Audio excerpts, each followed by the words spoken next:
Báilame como si fuera la última vez y enséñame ese pasito que no sé, un besito bien suavecito, bebé. Taqui, taqui, taqui, taqui, rumba,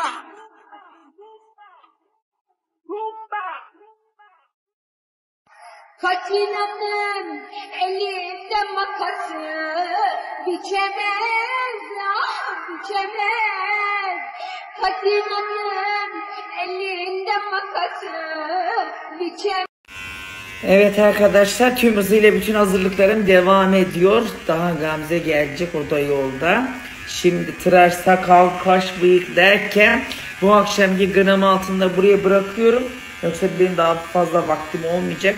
Teyzem de gelmiş orada bizde. Anlayacağınız bugün ve yarın full time'ım. Yapmanız gereken altı biliyorsunuz. Sayfayı takip, katılma, tıklamanız. Şimdiden hayırlı uğurlu olsun. Haydi bakalım.